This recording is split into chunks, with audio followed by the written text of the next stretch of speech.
Welcome to the Autism Empowerment Podcast, your source for acceptance, enrichment, inspiration, and empowerment in autistic and autism communities worldwide.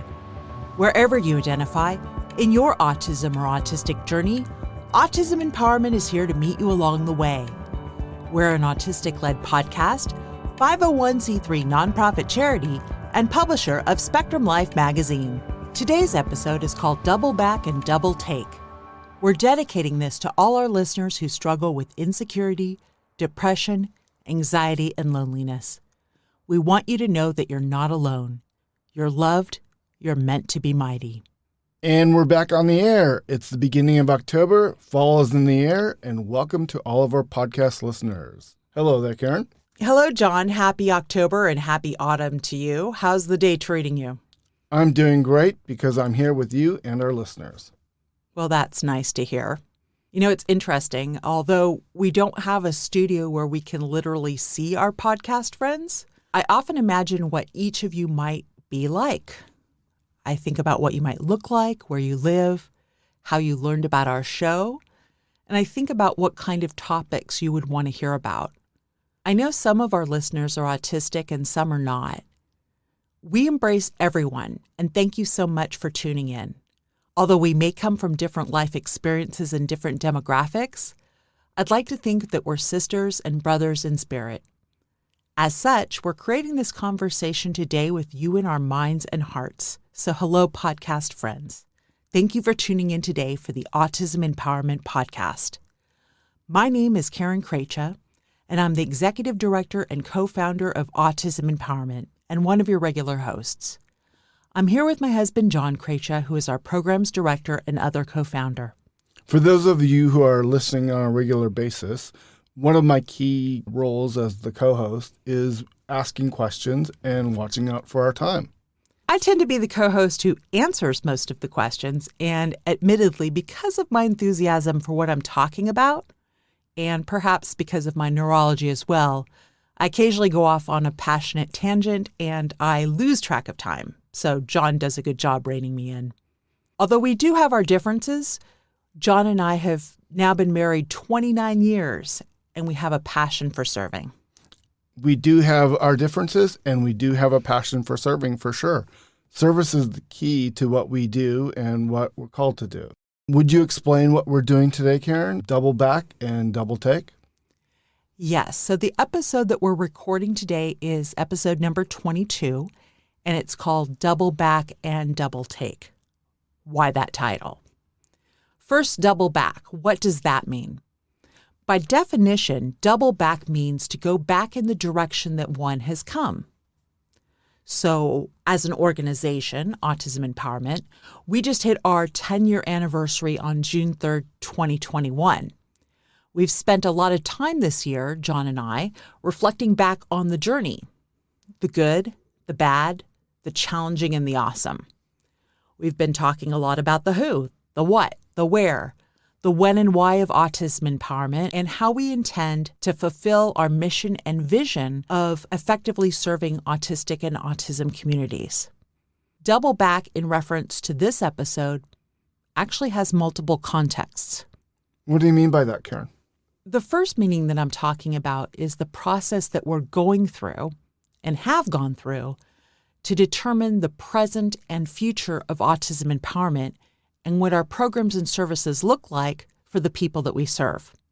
You often have to double back and try to reflect upon and understand your history so that you can learn from your successes, your adversities, and your failures. So that context is looking through what I'd call a professional lens, an organizational lens, and I'll talk more about that in a moment. The other context, which is one that is more relatable for our listeners, is the personal context.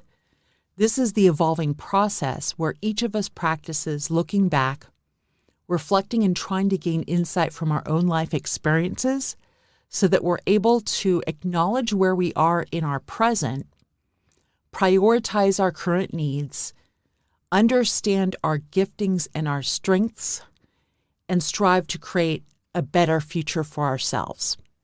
As someone who loves history and someone who studies history and my own personal history, I agree. that looking back is an essential skill to have in order to effectively move forward into the future. What I want to add to that is that I don't mean double back in the context I'm using it in to be misunderstood as reversing your life course or getting stuck in your own past. That can be easy for neurodiverse people to do, as many of us have a tendency to get stuck in certain thinking patterns. Some of us can be very impulsive or over-analytical or both. This isn't about getting into a paralysis of analysis. It's more about learning from reflection. Reflection is so important. It really leads to, I think, deep thinking and deep conversations, which both of us have been doing quite a bit lately. Mm-hmm. In fact, we've done so much of that, we ended up having to postpone our 10th anniversary miniseries that we were going to do over the summer. And I think that was a good choice. We pushed that to the fall. And do you want to talk about that a little bit? Yes, I feel like we're more ready now. I do apologize to our listeners who were expecting the series to be out in summer. John and I both had excellent intentions to do that. But honestly, as we found out, the timing just wasn't right for a variety of different reasons. And as a person who highly values integrity and keeping my word, it was really rather embarrassing and humbling to not get it done when we promised. And it actually provided a lot of angst. So I am very sorry about that. But, I'd rather own up to my shortcomings and flaws and try to do this series the right way than put something out there that wasn't going to be authentic to who we are as people or as the vision that we set forth for the organization. Authenticity is one of our key values internally to our organization, and I completely agree with you on that, Karen. But we do have it scheduled now, right? Yes, we'll be taking our listeners on that journey with us in our upcoming 5-part miniseries starting next week. Behind the Scenes, a look at 10 years of autism empowerment. And I want to point out that this just isn't going to be a boring recap of our past history. And it's not going to be look at us, aren't we wonderful, self-serving pitch for the nonprofit. I've listened to those kinds of things before, and I just don't want to do something like that. That's not who we are. Right, I agree.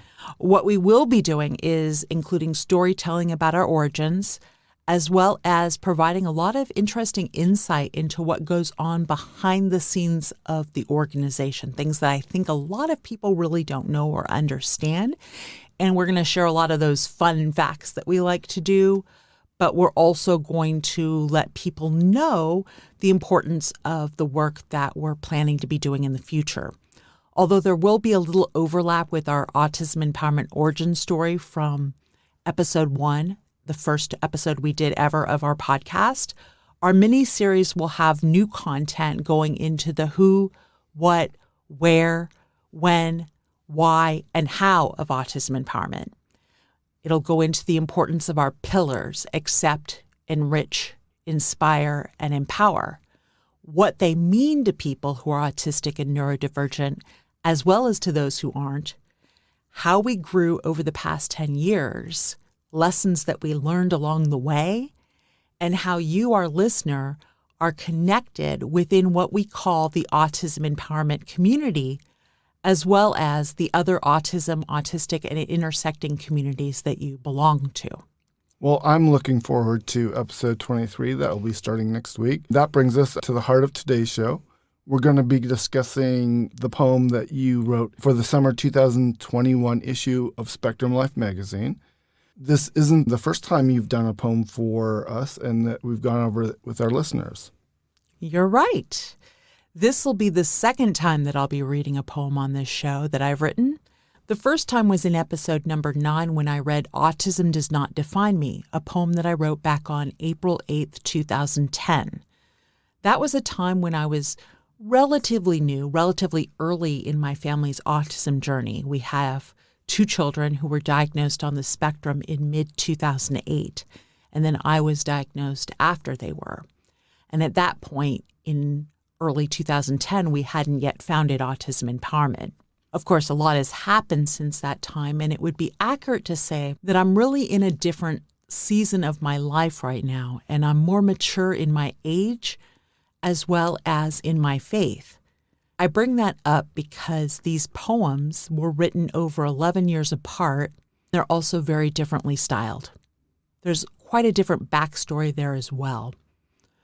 When I wrote Double Take, I was moving in and out of a challenging period with depression, autistic burnout, and some pretty deep anxiety about how I was going to continue serving autistic and autism communities authentically and effectively. I felt very overwhelmed with a multitude of stressors coming at me from very different angles. There was a lot of stuff going on in my personal life as well as professional life. If you don't mind, I'm going to kind of make an analogy here. That's great. We all carry baggage. Sometimes the luggage we carry can be stored temporarily away in an overhead compartment. Sometimes we can check it and deal with it later. Sometimes it even gets lost or ends up at another destination. But sometimes it just sits with us and invades our personal space. And when we're overwhelmed, it can feel oversized.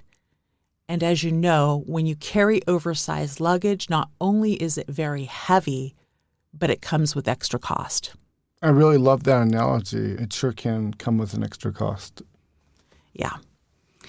And that is a stress and strain on your life, on the other things that are going on. And so for those out there listening, I want you to know that even though our challenges are different, so many of you can relate with me about going through a personal period of stress and loss and change. This whole past year and a half, from the start of the COVID-19 pandemic through today, has provided so many challenges, both personally and professionally. And I know a lot of you out there can relate to that. There were many times I just broke down in tears and I just felt broken. What helped me move forward and brought me strength in dark times was my faith and my love for family. I know that we both struggled really wanting to help others during the pandemic, and we have had to dramatically shift what we're doing in a lot of different ways. But ramping up Spectrum Life magazine and this podcast, and then we had to close down all of our in-person activities. That was a great challenge for us. Many people were still seeking connection during that time. They still are. And many people turned online because that was where we could get connection. Zoom became a thing, right? It still is a thing. And lots of people went online, which of course can be very helpful and informative, but too much time online can be very distracting, depressing, lonely, and toxic. And for many of us, it can create an atmosphere where people compare themselves with others. They judge themselves with others.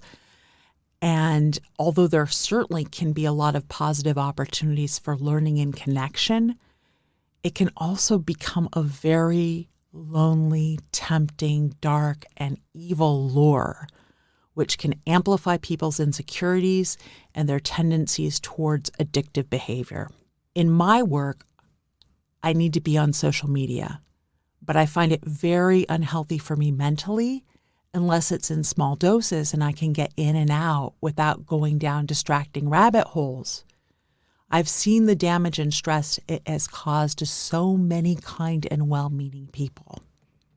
You know, social media definitely is a snare. And in fact, it was on your heart so much that you recently wrote about this in Spectrum Life magazine for our fall issue. Yes. In each issue, we have an Ask Spectrum Life column, and that's where I answer questions that are frequently asked by people who either write into us at Autism Empowerment or to Spectrum Life magazine. The question that was highlighted in our fall issue was about how to step away from social media. So I wrote about how to do a social media detox and 7 reasons why doing so can be beneficial for one's mental health. So I know we talked about doing something about that for our podcast, but that's going to be down the road, right? We still have at least 5 shows ahead of that, so it won't likely be until November or December. So what we're going to do is include a link to that article in the show notes because it is currently up at our spectrumlife.org website and people can go ahead and read that. But for now, let's go ahead and double back. To double take? Yes, John, to double take. Did you like that? I did. Very clever. Now, can you go ahead and read the poem and then we can talk about that afterwards a little bit? Sure, absolutely. We will be having a copy of this poem in the show notes too. It's something that's a little bit easier to digest when you're able to actually see it in front of you, but I will go ahead and read it. So when you're ready, go ahead and please start. Double take. Made in his image, no mistake, no need for fixing. Double take. Your revision, it's his provision, that gift he's given for those forgiven. See the beauty, feel the lonely. He's your wholeness when you feel if only I'd fit into this world, a broken world with broken hearts and broken parts, false starts, gluttonous shopping carts. With people buying friends and fame while folks are dying, the guilt, the shame. Faith, humanity, calling, love, society's revision, my provision, your decision. Disability is not invisibility. You're not alone. That's ableism, don't you see? It's still ingrained in you and me. Don't believe the lies saying you're not enough. The mirror warps us saying you're not enough. Every day you wake, give yourself a break. You're a masterpiece, so double take. You were chosen for life. You are enough. You were chosen for good. Each day you wake up. Made in his image, that's no mistake. You are accepted, no correction to be made. As you double take, see your beauty. As you double take, feel your essence. As you double take, embrace your gifts. Double take. Wow. Pretty much I'm pretty speechless. That was just an amazing reading of that. I've heard this many times, but that was probably one of the most impassioned readings I've heard so far. That was amazing. I really liked the way you read that. It really came across authentic and original. Was that how you originally heard it in your head when you wrote the poem? Ooh, that's a really good question. And thank you, by the way. So going back to childhood, as long as I can remember, I've always been lyrically inclined. I love music. I always have music going on in my head, it seems like, or something. I love the spoken word. I often have poems and rhymes and raps and all sorts of bizarre and fun wordplay going on somewhere in my brain. I can attest to that. Yeah. Sometimes it randomly comes out of my mouth in a variety of unique ways, and I'm sure you can attest to that as well. I can. To answer your question, I think I did hear it pretty close to that way when I wrote it, maybe not quite as loud. It's one of those things for me where the words, the rhythm, and the sound come together, and at the time, I don't really feel like I'm consciously thinking about it. It sounds different in my head than when I'm saying it out loud, but there still is a rhythm and a beat to it. I personally had chills when you wrote it. I had my eyes closed, was listening to every single word. That was just amazing. What are some of the takeaways you want to instill or impart to other people out there about the poem? I want people to know that they're not alone, that they matter, that they're loved, and that they're meant to be mighty. And I don't say those words lightly. That's pretty powerful. I recognize that there's likely someone out there listening right now who hears my upbeat voice, perhaps hears me mention faith, and they might be either hesitant or cynical or even downright dismissing me because they may get the feeling that I could never possibly understand their situation and I could never relate. I could never get it. And you know what? I can actually relate to that because people go through some really, really horrific stuff. And even though I can empathize with a lot of different experiences more than you would probably ever expect, There are, of course, a lot of battles I've just never known. But you have gone through a lot in your life. I have. But if anything that I just said kind of resonates with any of our listeners out there, and you think that someone like me could never get what you're going through because you think we may be too different, give me a chance. Give us a chance here. I felt many times in my lifetime that I couldn't really reach out for help from people because they really wouldn't understand or they wouldn't get me. And I really did need that help. I really could have benefited from that support. And you don't have to struggle or suffer alone. There are people out there like us who know you're worthy. We don't just think it. We know you're worthy. We know you're not a mistake. We know you're meant to be. And we want to show you respect and compassion. So I know we talked about this a little bit beforehand, and I know you were a little apprehensive about giving some of your background on some of the things that you've experienced.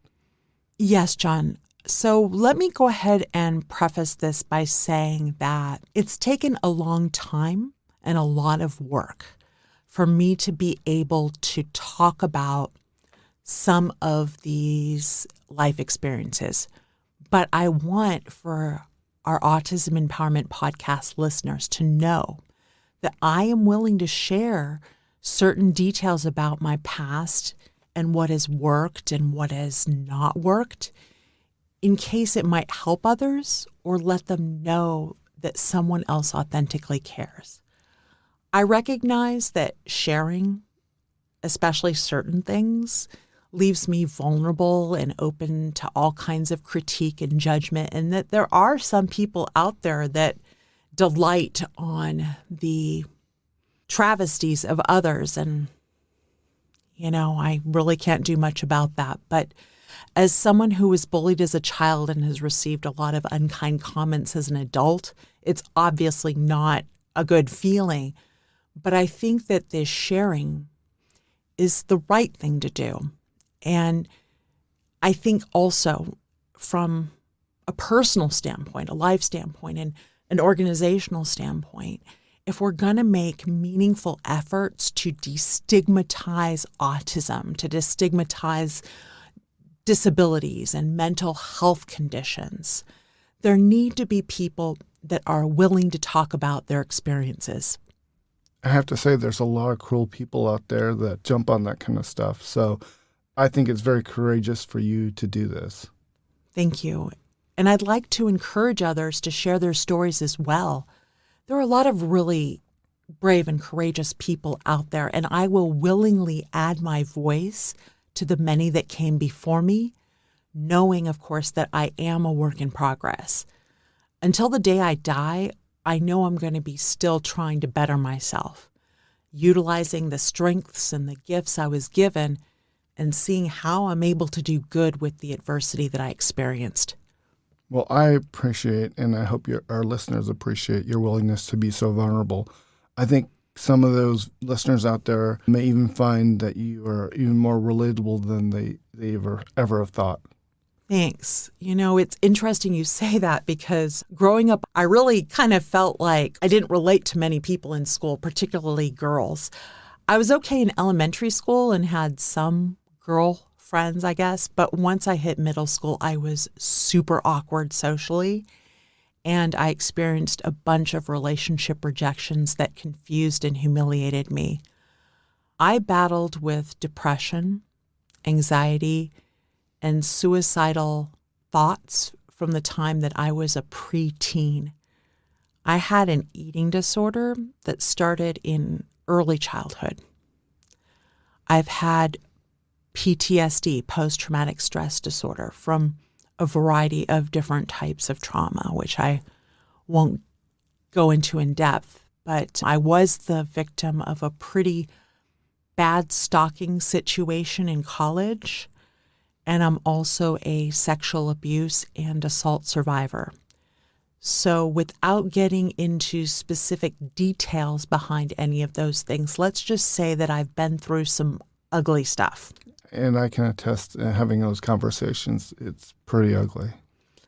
I hope I'm not triggering anybody with those things, but I did want to mention them because even though I've been told over and over again that I may look a certain way or sound a particular way, and in some cases, some people have said or thought that I'm not autistic enough or disabled enough to even understand what autism is, or they think that I'm being too authentic or I'm being too fake or, you're just not going to please everybody. There's always going to be a naysayer out there that's looking to bring you down. I want to say out there to you, there's a saying called don't judge a book by its cover. There's many volumes to my story, just as there are many volumes to the stories of our listeners. The spoilers don't come on the cover and they don't come in the first few chapters. I may not be able to relate to someone's specific situation to know the depths of the pain you're experiencing, but I'm a person who would like to understand, and I'm willing to deeply listen to try to understand other people. One thing I do know from my own life is that for me, there is one who will listen to it all, who is listening to it all, and who understands everything. That's the one who truly inspired Double Take.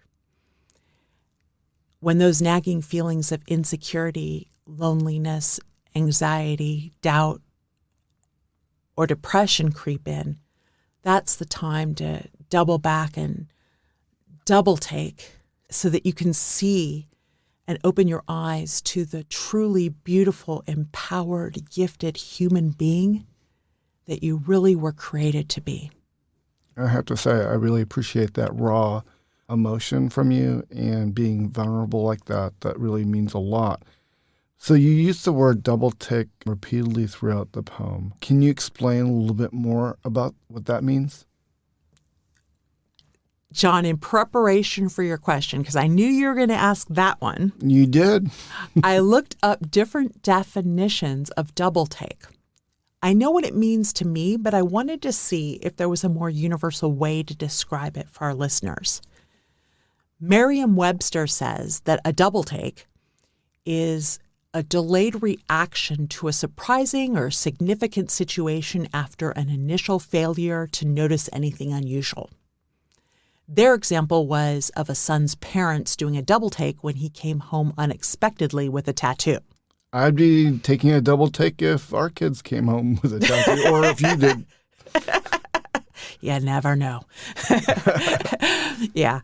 For me, in relation to this poem, double take is the positive delayed reaction that happens when a person who is feeling insecure or is lacking confidence in themselves and their worth recognizes, and for me, this is a process. It doesn't just happen all of a sudden. They recognize that they truly do have value, that they were created for a higher purpose, that they do have beauty, and that they do have giftings. I really like that reframing and putting that positive spin on that. Mm-hmm. Now you can recognize this and believe it temporarily. You can reframe sometimes and believe it, but to incorporate it into your everyday activity and lifestyle and really, truly get used to believing that takes action. It takes strength. For me, it takes a lot of prayer. Fortitude, perseverance, persistence, and it takes the realization of truly knowing that because we live in a broken world, we will meet obstacles, we will have challenges, and we will get knocked down, but we just need to keep getting back up again. I think there was a song back, going back a few years by Chumbawamba, Tub Thumper. If you get knocked down, get right back up again, something like that. I get knocked down, but I get up again. See, you're breaking into music. It's a musical now. The musical. I'll spare everybody that, but yeah. So when you get knocked down, which this world will do, in this world we've never been promised an easy life. There'll always be trials and tribulations and tests and things like that. We do have to get back up and dust ourselves off. John, you're right.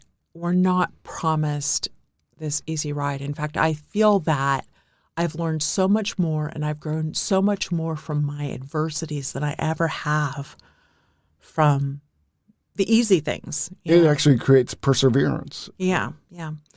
And also, I think it's important that we recognize, and I think maybe some of this comes with more maturity as I've grown older, but the world that we live in here is very temporal. We're here for just a short period of time, and this world can often be cruel and unpredictable and really lonely.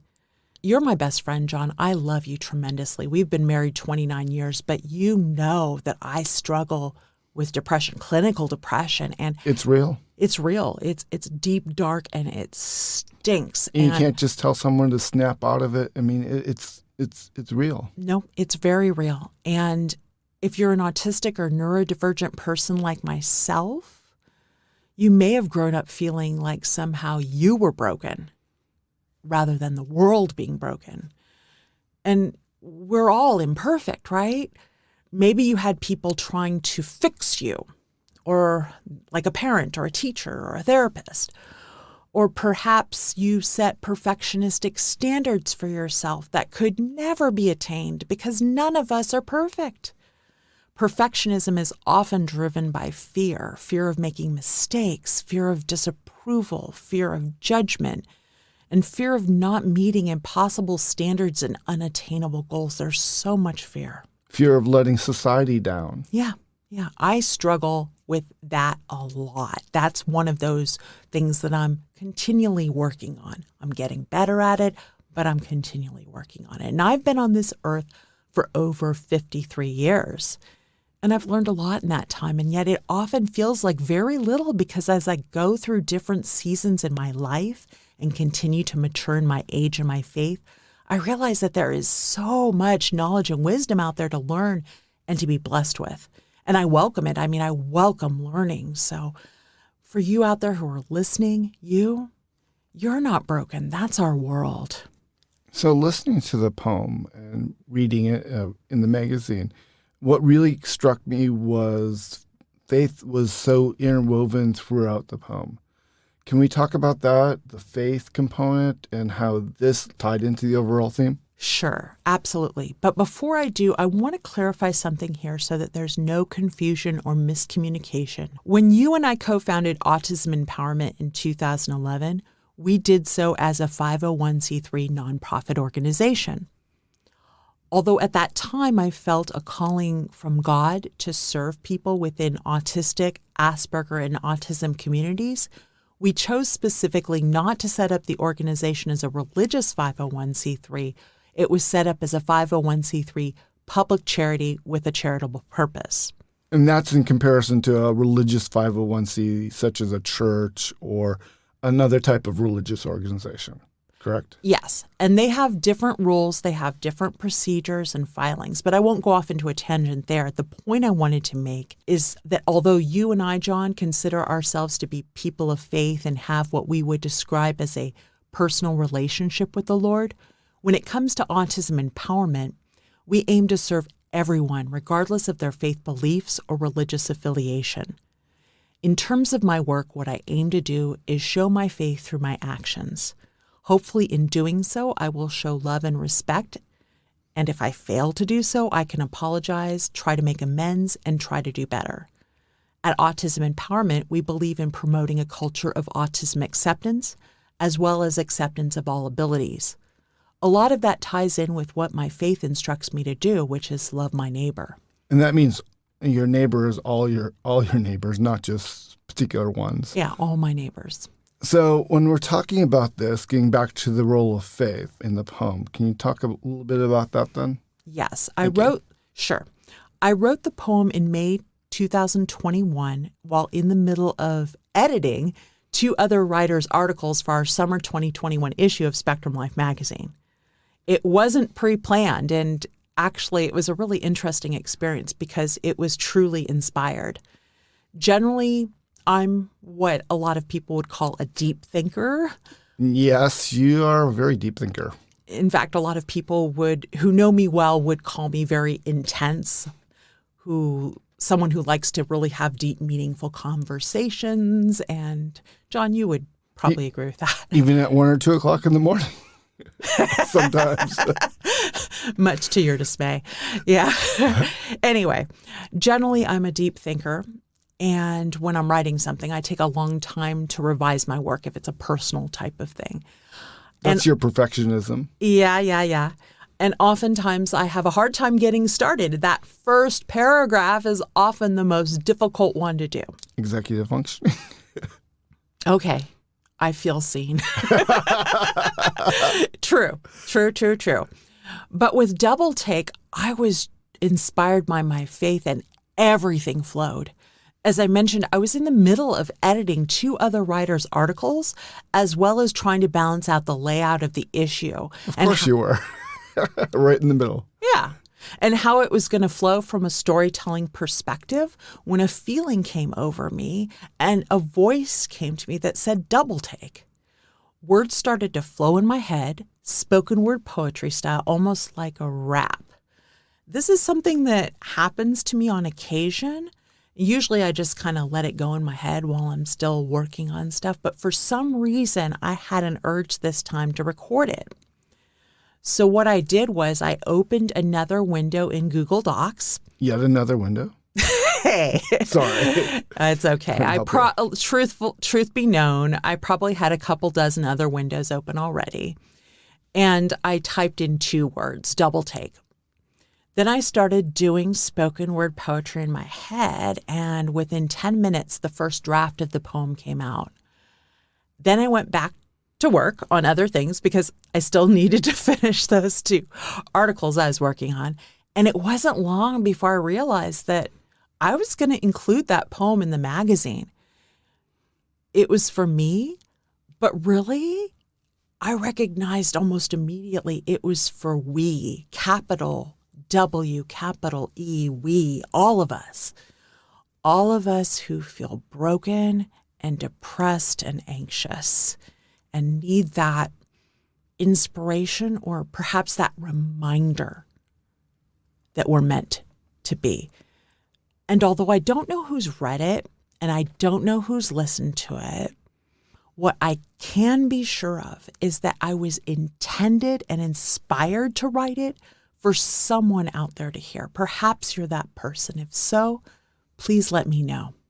That's such an amazing story. I was actually around and I watched the whole process go and realized really quickly that I just needed to be quiet and just let you kind of go with the flow while you're getting everything out. So that was really neat to watch that in process. What you shared with us, or what you shared with me, I was amazed and definitely felt God-inspired.